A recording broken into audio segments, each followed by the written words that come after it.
if you're not, the Bata Show Museum always has amazing exhibits. We're going to talk about one today. It's Elizabeth Semmelhack from Bata Show Museum. This one's very cool. Welcome to City Line.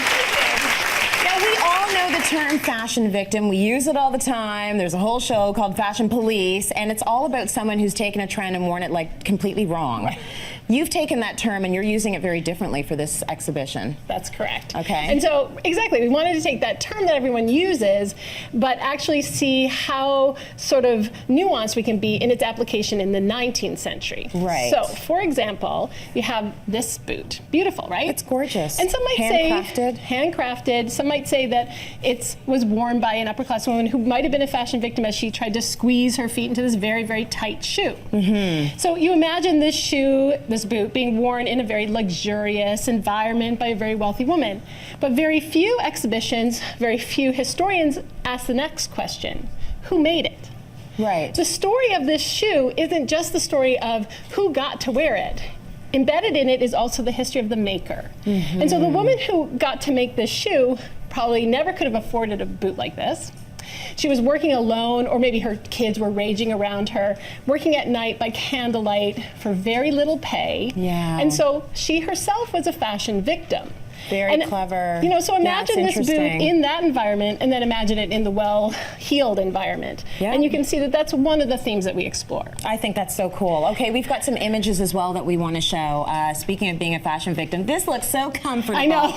Doesn't this look comfy to put on? So what is that? Now, what you're looking at is a corset and a cage crinoline. Okay. In the middle of the 19th century, everyone, from housemaids to house mistresses, were corseted, and they wore cage crinolines.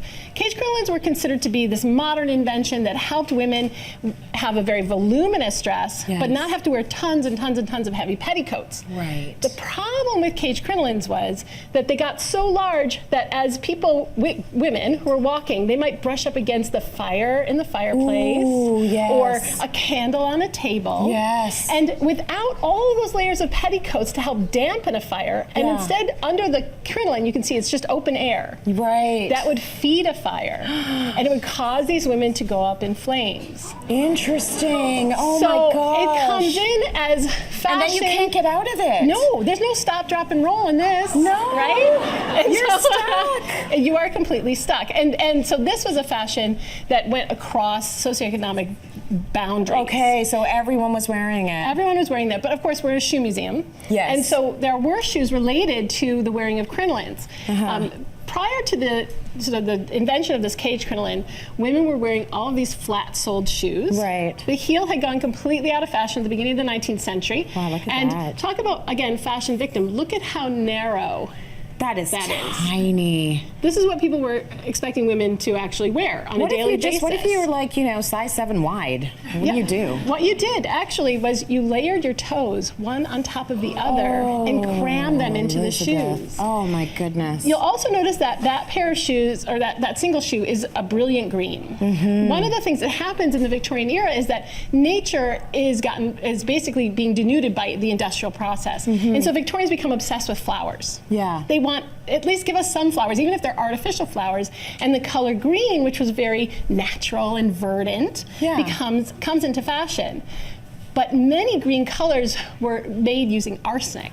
So we've all heard about arsenic and arsenic poisoning. Not good. Not good. So this shoebox, you can see how narrow the shoebox is as well to hold the narrow shoes. This has tested positive for arsenic. Wow. And the way that you would get arsenic poisoning was that you would have to basically ingest the arsenic, or for people who wore arsenic-colored clothing, we have a beautiful arsenic dress in the exhibition, you would sweat and the arsenic could be absorbed and create a rash. Unbelievable. But for the people who, you know, maybe you were rich and you had a beautiful arsenic gown, you wore it once or twice, but women who are, again, making the arsenic gowns day in and day out, they're the ones who are really being, you know, confronted by this. This as well? Is this a color that you need arsenic to make? Was this? No, this is the color purple, one of the most difficult colors historically to make. Yeah. But as the industrial age progressed, coal tar, which was basically the sludge byproduct of the industrial age, a guy, 19 years old, trying to cure malaria, Yeah. created the first artificial purple color. Oh, okay. And it created an incredible craze for the color purple. And you see it everywhere. Amazing. Okay, let's move down a little bit. We Yeah. only have a couple of minutes left. Okay, so one of the things that the upper classes, once industrialization begins, Yeah. the sewing machine is invented, and the next thing you know, a lot of people, maids, are dressing as well as their mistresses, Right. which is causing the upper class to be a little upset. So they want Okay. things that are hand done, a little more expensive. But this is something that maybe a maid could afford. Okay. It's very similar in style. still beautiful. It's still beautiful. And so one of the pleasures that we explore is that industrialization may have had some challenges, but it allowed more of us to participate in fashion. And so you can see just how delightful some of these things were.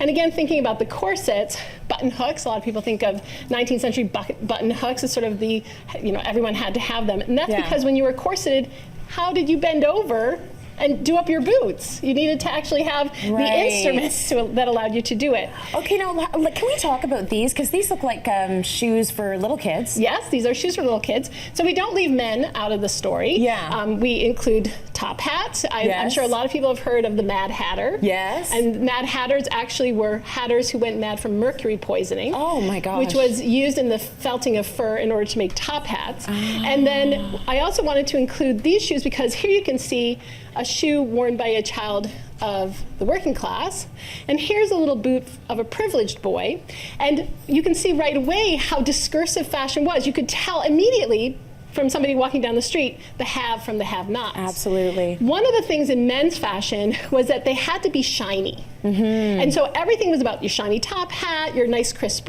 suit, and your shiny boots. And how you got the shine on your boots wasn't by doing it yourself. You hired shoe shine boys. Right. And shoe shine boys were these homeless boys that littered the landscape. And yet most people don't think of them as fashion workers. But without these homeless boys shining men's boots, upper class men could not have presented that very fashionable exterior. This is so interesting. I love all of this history. It's incredible. I mean, there's always so many layers behind fashion, and this is one of those exhibits where you're going to get all of that information. And I have to say that this exhibition I actually co-curated you with did? Dr. Allison Matthews David of Ryerson University, and I have to thank her because a lot of these insights were hers.